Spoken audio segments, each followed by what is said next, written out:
Assalamualaikum warahmatullahi wabarakatuh. Banyak sekali pertanyaan jamaah, Ustadz kasih kami channel untuk kajian anak-anak muda. Di antara anak muda berasal dari Aceh, luar biasa, channelnya Maulizul Akbar Nak. Tonton, subscribe, like, share, komen. Assalamualaikum warahmatullahi wabarakatuh.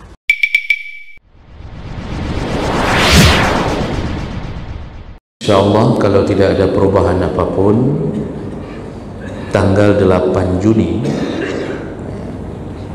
InsyaAllah jatuh 1 Zulhijjah kalau tidak ada perubahan apapun. Dan ini bagi sebahagian orang yang tidak mengetahui atau tidak mau tahu tentang kemuliaan bulan ini, maka akan melewatkan bulan itu tanpa melakukan amal saleh yang banyak. Jadi di saat Allah mengatakan fastabiqul khairat, berlomba-lombalah melakukan kebaikan, orang yang tak berilmu biasanya tidak akan melakukannya, karena bagi dia tak tahu mana tempat yang sedang diprioritaskan oleh Allah Subhanahu wa taala.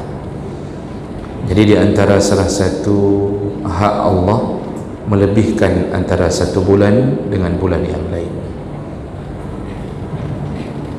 dan itu sebenarnya menjadi salah satu keinginan Allah menunggu hamba. Oleh karena itu, Bapak Ibu yang Allah muliakan, salah satu bulan yang mulia adalah bulan Zulhijjah. Disebut dengan Zulhijjah itu artinya, kalau Zul atau Zu itu artinya memiliki, sedangkan Hijjah artinya adalah haji. Jadi disebut dengan Zulhijjah yaitu bulan yang ada haji di dalamnya, maka disebut Zulhijjah. Dan penamaan bulan Zulhijjah ini sudah dikenal sejak zaman jahiliyah. Lalu kenapa mereka mengenal haji? Dari dulu mereka sudah mengetahui tentang peninggalan Nabiullah Ibrahim alaihissalam. Jadi mereka mendatangi Makkah, mengelilingi Ka'bah, itu sudah dilakukan dari zaman jahiliyah. Tapi yang mereka lakukan tentu syariatnya berbeda dengan manasik haji yang ada di dalam syariat Muhammad SAW. Tapi mereka datang mengunjungi Ka'bah karena mereka tahu bahwa ini Ka'bah ini adalah peninggalan Nabiullah Ibrahim dan anaknya Ismail. Makanya dalam riwayat yang banyak disebutkan orang-orang jahiliyah pun itu menyimpan berhalanya di dalam Ka'bah, lalu mereka pun melakukan seperti tawaf mengelilingi Ka'bah.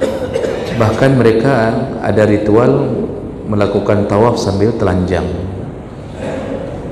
Jadi telanjang lalu mereka mengelilingi Ka'bah, dan itu yang mereka anggap sebagai ritual menghormati Tuhan-Tuhan mereka. Tapi tetap Ka'bah yang jadi salah satu target sasarannya.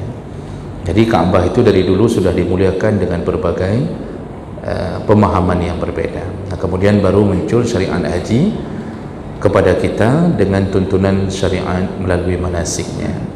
Jadi di situ disebut dengan Zulhijjah. Nah, apa saja keutamaannya, apa saja fadilah tentang bulan Zulhijjah ini? Yang pertama, bulan Zulhijjah ini termasuk bulan-bulan yang haram. Allah Subhanahu wa taala menyebutkan bulan yang haram itu minha arba'atun hurum, dari semua bulan ada 4 bulan yang disebut bulan haram, yaitu Zulqa'dah, Zulhijjah, Muharram, dan Rajab. Jadi Rajab yang terpisah, 3 bulan beriringan. Jadi kita ini sebenarnya sedang berada juga di dalam bulan haram. Nah, apa maksudnya disebut dengan bulan haram? Para ulama mengatakan bahawa yaitu di masa Nabi, bulan yang 4 itu adalah bulan yang diharamkan untuk melakukan peperangan.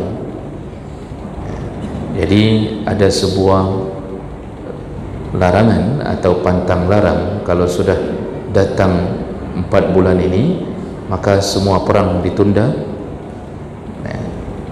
menjauhi perselisihan sampai melewati bulan itu, baru kemudian kalau ada yang ingin memerangi kaum muslimin maka disambut oleh Nabi SAW.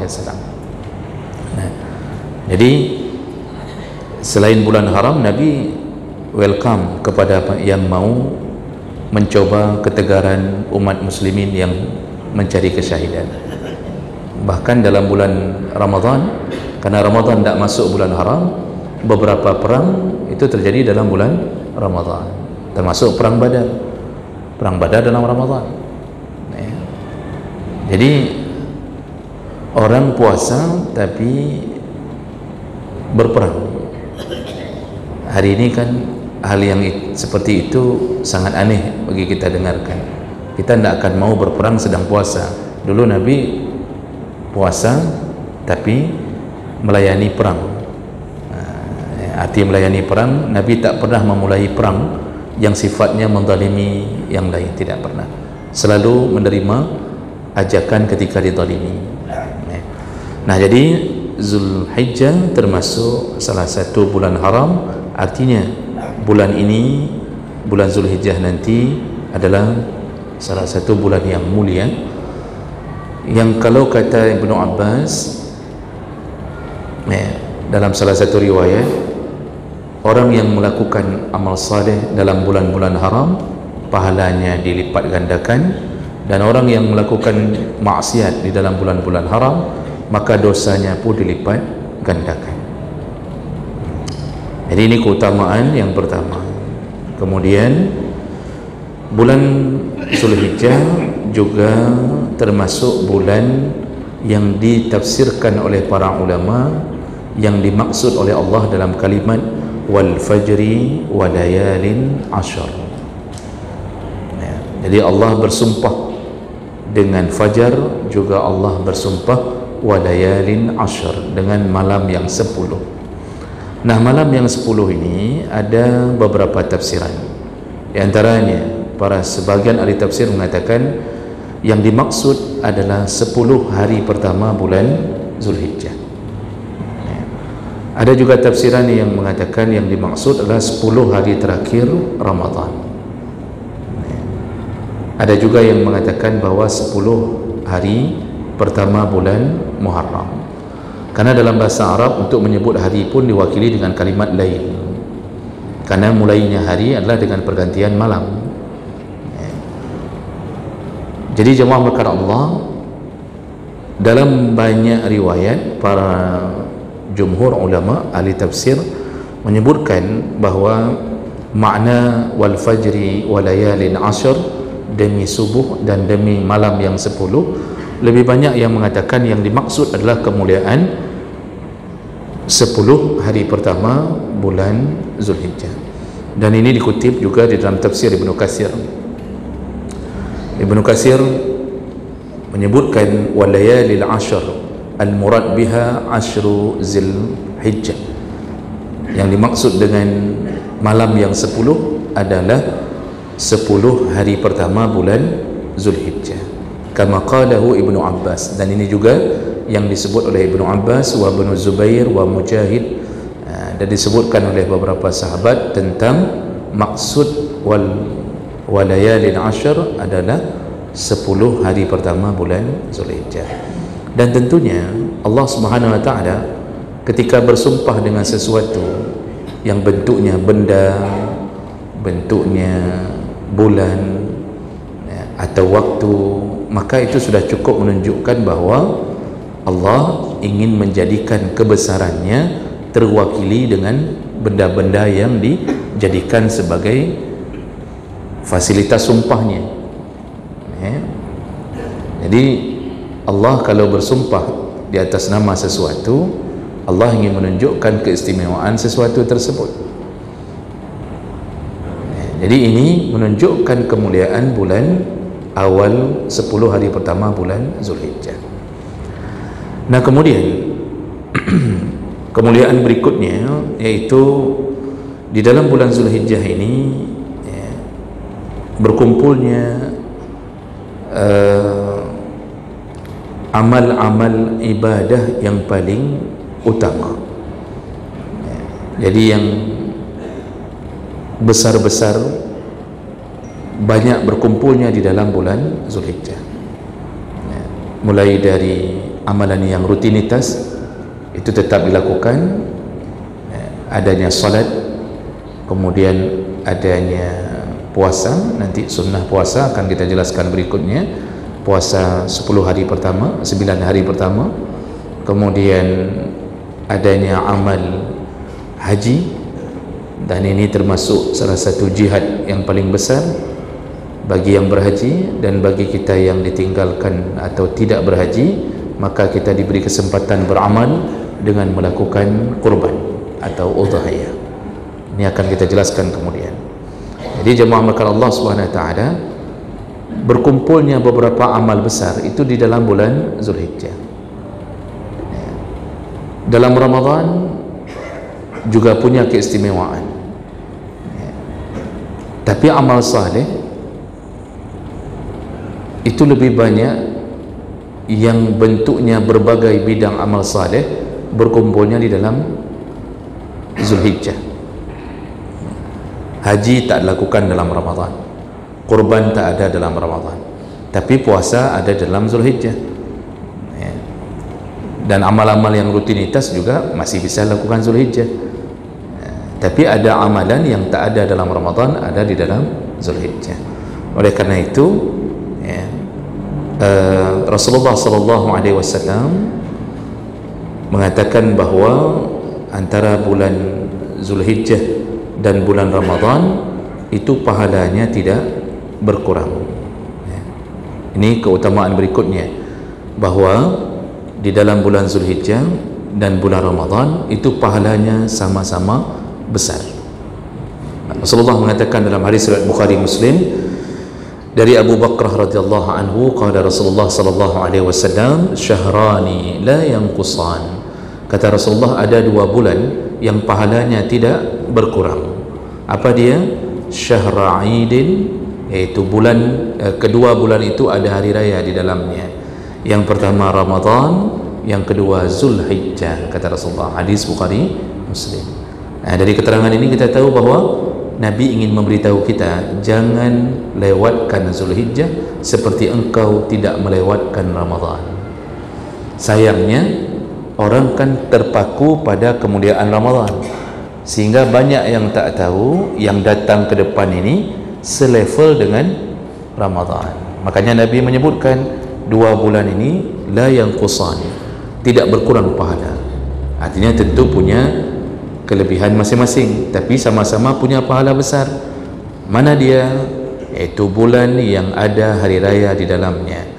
Otomatis Idul Fitri dalam Ramadan, berarti Ramadan yang dimaksud. Lalu kemudian Idul Adha dalam Zulhijjah, berarti Zulhijjah yang dimaksud. Jadi inilah yang orang-orang kadang-kadang kalau tidak diingatkan kembali, ini akan dilewati. Jadi orang tidak semeriah ketika menyambut Ramadan. Kalau sambut Ramadan tu 15 hari lagi sudah bau-bau, sudah bau sirup, marjan, ya. Itu iklan-iklan sudah berganti, para artis sudah pakai jilbab, sinetron berubah jadi religi. Kemudian orang-orang yang pakai celana jin dah mulai pakai kain sarung, jubah. Itu dah siap-siap tu. Bau Ramadan 2 minggu sebelum itu sudah bau itu. Mimi caluk dah mulai berkembang di mana-mana apa. Kemudian orang menyiapkan sampai air nira, itu air kasih, air nira, air hijau. Itu sudah mulai disiapkan. Orang sudah mulai menahannya demi persiapan Ramadan. Tapi menjelang Zulhijjah ada apa-apa? Sinetron tetap bangsat seperti biasa, tidak ada religi menjelang Zulhijjah. Ada iklan sirup marjan menjelang Zulhijjah, tidak ada. Mie caluk tak berubah seperti biasa, orang tetap jualan seperti biasa, tidak ada perubahan, tidak ada semangat mendekati Zulhijjah. Dan itu hanya dimiliki oleh orang-orang yang berilmu, mengetahui tentang kemuliaan bulan Zulhijjah. Nah, jadi ini yang perlu kita fikirkan, bahawa kita akan didatangi oleh bulan yang mulia yang di dalamnya berbagai amal saleh, pengorbanan dilakukan, yaitu Zulhijjah. Kemudian dalam bulan Zulhijjah, kemuliaan berikutnya 10 hari yang pertama adalah waktu yang paling dicintai Allah Subhanahu wa ta'ala. Jadi kalau dalam Ramadan itu semua hari dicintai, tapi kelebihannya ketika Nabi menyuruh menunggu mencari 10 malam terakhir. Kalau di dalam Zulhijjah 10 hari pertama itu puncaknya semua amal saleh. Makanya 10 hari pertama itu hari-hari yang paling dicintai Allah. Tentu yang dimaksud adalah mereka yang beramal saleh, karena bukan otomatis ketika hari itu muncul semuanya yang hidup di hari itu langsung dicintai. Nah, itu sama seperti hari Kamis, Pak. Senin Kamis, yang hidup di hari Senin Kamis, apakah begitu dia bangun tidur sudah hari Senin langsung dijadikan sebagai ini hari yang mulia, engkau pun dapat kemuliaan? Anda yang beramal saleh. Jadi hari Senin itu yang beramal saleh, yang puasa, karena Nabi menyebutkan bahwa Nabi berpuasa di hari Senin dan Nabi suka berpuasa di hari Senin dan hari Kamis. Nanti hadis berikutnya, karena tu'radul a'mal, karena amal saleh itu diangkat rutinitasnya di setiap minggu 2 hari, yaitu Senin dan Kamis. Wa ana uhibbu ayyurada amali ayyurfa'a amali wa ana sha'im, dan aku suka ketika amalku diangkat, aku tercatat dalam keadaan sedang berpuasa. Jadi Senin Kamis itu mulianya bagi yang melakukan puasa sunnah. Jadi kalau tidak ada amal saleh, bagaimana dia bisa mulia? Tidak ada. Dan wallahu alam, saya belum menemukan literatur, mungkin belum saya temukan, tapi yang sudah menemukan silakan memberitahu bahwa dia adalah hari yang baik untuk melakukan walimah. Wallahu alam, saya tak tahu dari mana sadurannya. Saya coba cari beberapa saduran tapi belum saya dapat. Tapi bisa jadi ada, tapi wallahu alam sampai hari ini saya belum dapat. Sehingga orang hari ini mengejar untuk membuat walimah di hari Senin, di hari Kamis, di hari yang orang disunnahkan berpuasa, sehingga ini akan menimbulkan keinginan bagi orang-orang yang sering berpuasa untuk tidak berpuasa di hari itu. Padahal sebaik-baiknya amal adalah ketika dia istiqamah terus melakukannya. Jadi jemaah melakukan Allah Subhanahu wa taala. Begitu juga hari Jumat. Apakah mulia hari Jumat bagi orang yang terbangun tidur, tidak salat subuh, tidak salat Jumat, lalu tiba-tiba berada di hari Jumat? Apakah dia mulia? Tidak ada pengaruhnya itu. Tapi bagi yang sengaja mengejar amal saleh di hari Jumat, itulah yang dimaksud oleh Allah kemuliaannya. Maka begitu juga 10 hari pertama bulan Zulhijjah, bagi yang terdorong oleh waktu, lalu dia masuk ke dalam 1 Zulhijjah, lalu dia merasa dia telah berada di hari yang baik, lalu Allah catat siapa-siapa saja yang hidup di hari itu. Tidak. Maksudnya yang dicintai Allah adalah yang beramal saleh. Dan ini terindikasi dalam hadis yang sahih riwayat Bukhari, Ahmad, Tirmizi. Rasulullah sallallahu alaihi wasallam itu sempat mengatakan, ma min ayyam al-amal as-salih fiha ahabbu ila Allah min hazihi al-ayyam, yakni ayyamul ushr. Jadi kata Rasulullah, tidak ada hari-hari yang dilewati oleh hamba Allah atau oleh seorang mukmin yang lebih dicintai Allah kecuali mereka yang beramal saleh di 10 hari pertama bulan Zulhijjah. Jadi ayyamul ushr, hari yang 10, disebut oleh para ulama yang dimaksud Nabi adalah 10 hari pertama bulan Zulhijjah. Jadi ini kalimat dari Nabi yang menyatakan orang-orang yang melewati hari demi hari, maka di antara hari-hari yang paling mulia bagi yang beramal saleh, bukan hanya mulia tapi ahabbu ilallah, yang paling dicintai Allah adalah yang beramal saleh di 10 hari pertama bulan Zulhijjah. Lalu karena kalimat ini begitu melambung, karena Nabi mengatakan tidak ada hari-hari lain yang lebih dicintai Allah kecuali mereka yang beramal saleh di 10 hari pertama, kan kesannya ini kalimat-kalimat yang melebihi takaran biasa, sehingga menimbulkan tanda tanya oleh para sahabat, kok bisa 10 hari itu menjadi 10 hari yang paling dicintai oleh Allah di semua hari-hari yang lain. Maka sahabat bertanya, qalu ya Rasulullah walal jihad fi sabilillah. Ya Rasulullah, apakah yang kau maksud orang yang beramal saleh di 10 hari pertama itu bisa mengalahkan amalan jihad fi sabilillah? Karena selama ini yang terpatri di dalam banyak riwayat dan di dalam dada sahabat, amal yang paling baik itu adalah berjihad fi sabilillah. Jadi jihad fi sabilillah itu betul-betul menjadi jembatan yang paling mudah masuk surga. Jadi orang mengejar-ngejar untuk bisa berjihad. Tapi kemudian muncul bahasa Nabi tentang hebatnya orang beramal saleh di 10 hari pertama, dan tidak ada yang lebih dicintai Allah kecuali itu. Sehingga ditanyalah perbandingannya, apakah yang beramal saleh 10 hari pertama bisa lebih hebat daripada orang berjihad? Apa kata Nabi? Qala walal jihad fi sabilillah. Ternyata orang yang berjihad fi sabilillah pun, walaupun berbulan-bulan di medan perang, ternyata masih kalah pahalanya dengan orang yang beramal saleh di 10 hari pertama bulan Zulhijjah. Di situ Nabi baru mengucapkan, jadi kalau cuma berjihad fi sabilillah masih kalah pahalanya.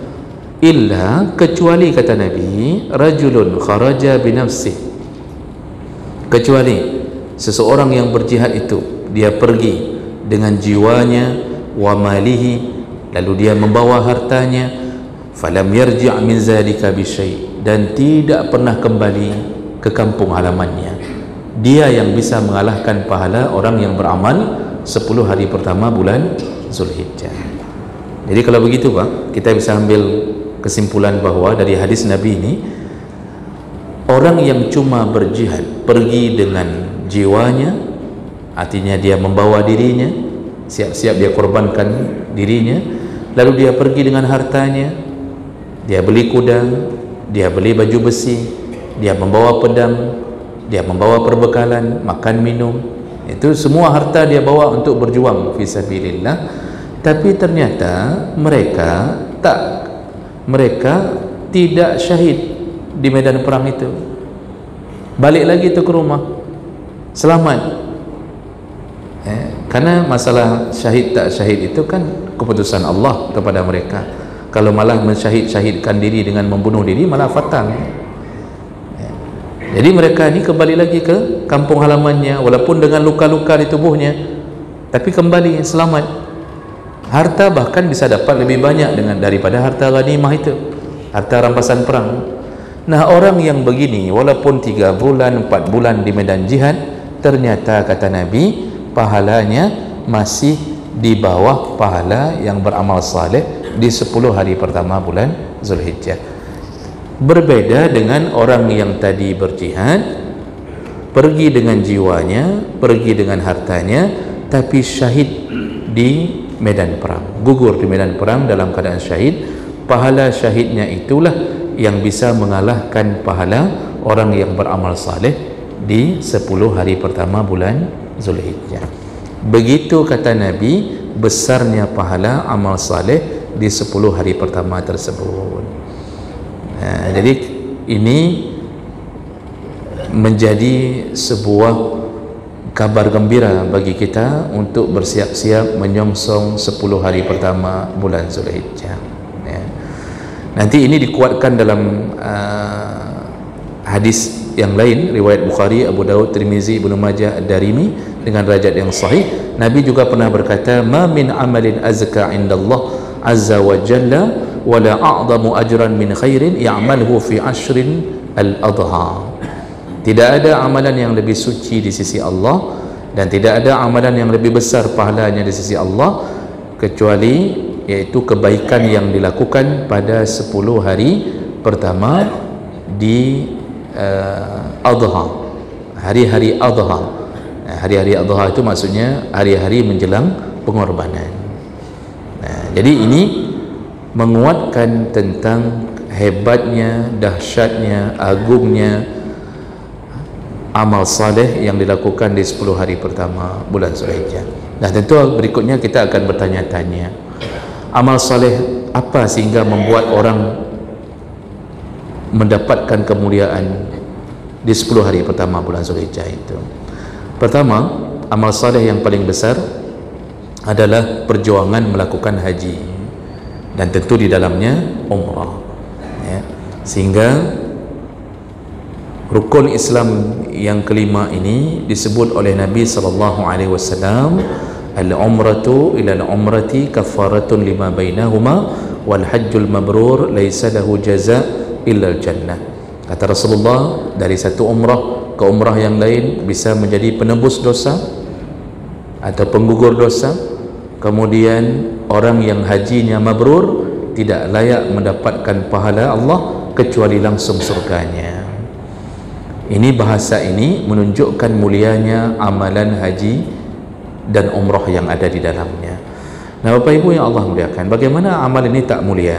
Karena kita berkorban dengan semua apa yang kita miliki. Orang haji itu kan, Pak, berkorbannya kan semua sisi, ya.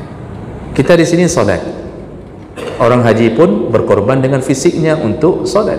Nantinya mereka akan solat di masjid sana, masjid sini. Lalu kemudian mereka mengeluarkan tenaga untuk bisa melakukan amal haji, ya. Dan itu melelahkan, ya. Walaupun pada dasarnya ritual haji itu hanya singkat, tapi sangat melelahkan. Perjalanan mulai dari Arafah ke Mina, kemudian Muzdalifah, Mina, itu berkilo-kilometer. Ada orang yang tak naik bus, melakukan dengan kaki.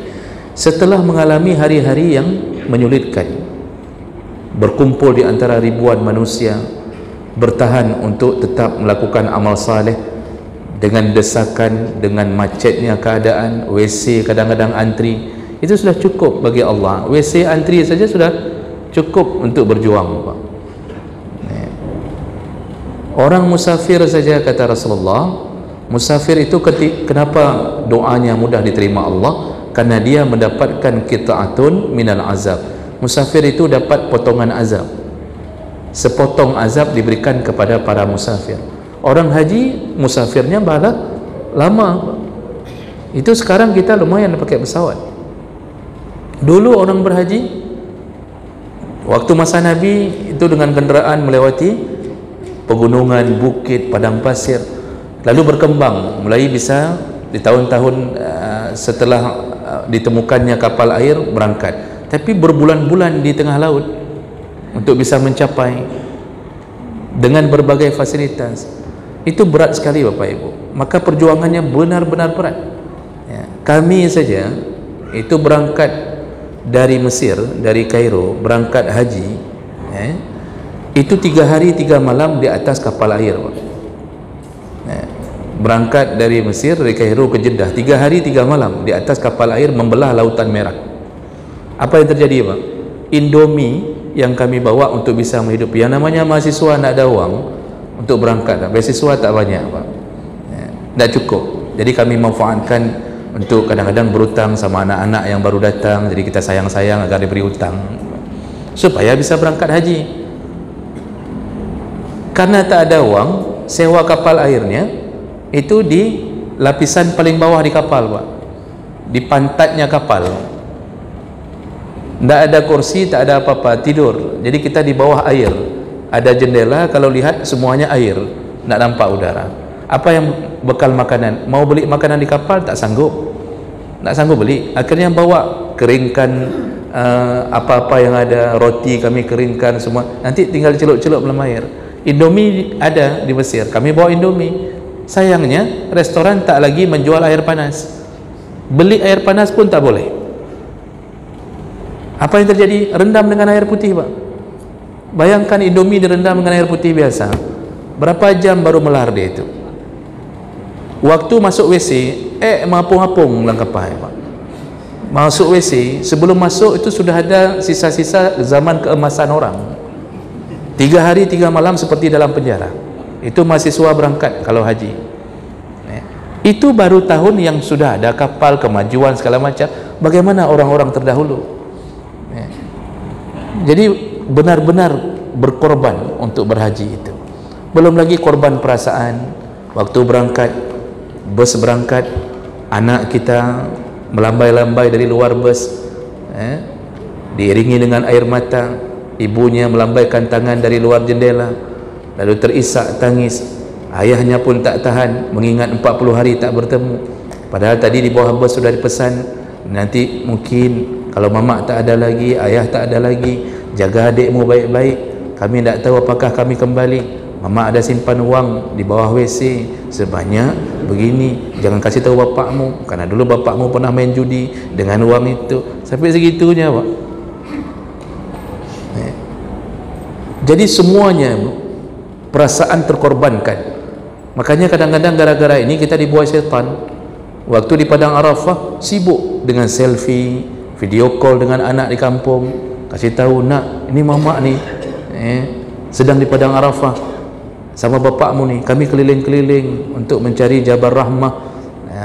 Bapakmu nih sedang tulis di batu bentuk lofe, ada nama mamak di bawahnya, nama bapak di atasnya. Itu kan kerja orang-orang jahiliyah, Pak. Jadi kita tidak berdoa lagi karena terbuai dengan perasaan lama tertinggal. Semua itu perlu ilmu. Makanya perlu manasik berulang-ulang untuk mengetahui intinya. Dan itu perjuangan itu sampai pulang, Pak, kelelahan.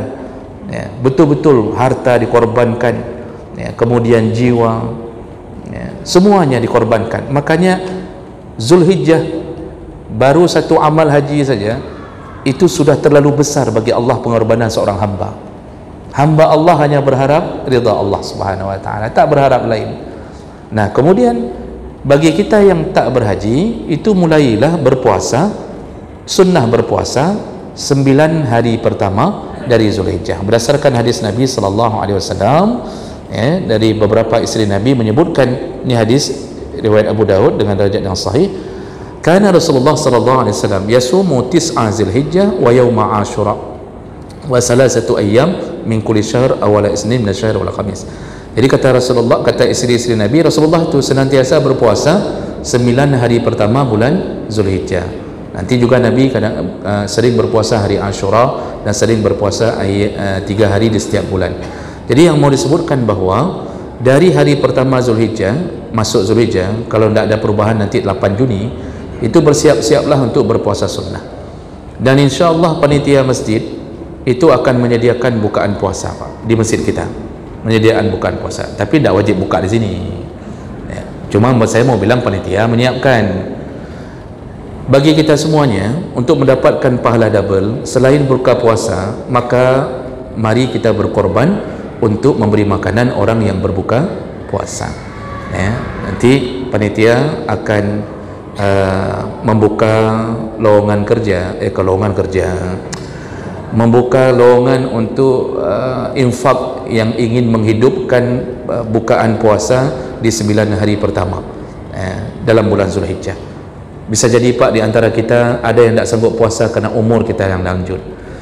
Bisa jadi kadang-kadang punya penyakit yang tak boleh puasa, maka berlomba-lombalah memberi makan orang berbuka puasa.